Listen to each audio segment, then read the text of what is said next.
এরপরে প্রশ্ন হলো, আমাদের চারদিকে সাধারণত ছেলেকে বিয়ে করানোর সময় পছন্দ হয়েছে কিনা জিজ্ঞাসা করা হয়, কিন্তু মেয়েদের ক্ষেত্রে তার বিবাহের পাত্র পছন্দ হয়েছে কিনা জিজ্ঞাসা করা হয় না। সেক্ষেত্রে তাদের পিতামাতার করণীয় কি?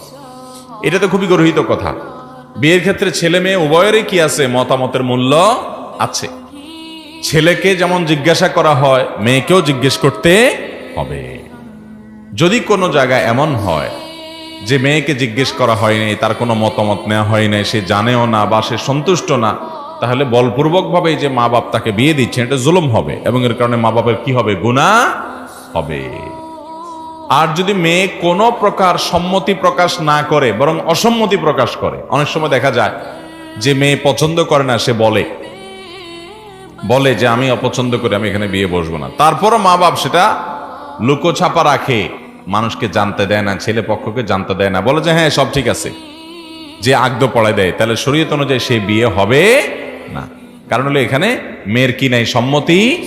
ছেলে মেয়ের সম্মতি না থাকলে সে বিয়ে বিশুদ্ধ হবে না, বিশুদ্ধ হবে না। আল্লাহ তাআলা আমাদেরকে এসব বিষয়গুলোকে বুঝে বুঝে চলার তৌফিক দান করুন।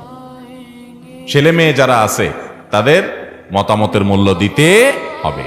হ্যাঁ, কোন মেয়ে সে জানে বিয়ের প্রস্তুতি চলছে, আলাপ সালাপ চলছে, অমুকের সাথে বিয়ে হবে, তমুকের সাথে বিয়ে হবে, সে জানে, কিন্তু সে এ বিষয়ে কোনো নেগেটিভ মন্তব্য করে নাই, চুপচাপ আছে। তো সাধারণত অবিবাহিত মেয়ে, কুমারী মেয়ে, সে যদি চুপ থাকে, লাজুক হওয়ার কারণে মুখ খুলে বলতে চায় না, তার আচার আচরণ দ্বারা বোঝা যায় সে সন্তুষ্ট, তাহলে সেটাকে তার অনুমতি ধরা হবে, তাতে বিয়ে হয়ে যাবে। কিন্তু যদি সে তার আচার আচরণ দ্বারা অসন্তুষ্টি প্রকাশ করে, তাহলে সেক্ষেত্রে সেখানে জোরপূর্বক বিয়ে দিলে সে বিয়ে হবে না। এটা সাবধান। অতএব মেয়েদেরকেও বাবা মা তাদের অনুমতি, তাদের মতামতের মূল্যায়ন দিতে হবে, যে মা তুমি রাজি কিনা, এই অবস্থা আমরা এই দেখেছি, নিজেরা না পারলে অন্য কাউকে দিয়ে বলাবে, তার সম্মতি নিতে হবে।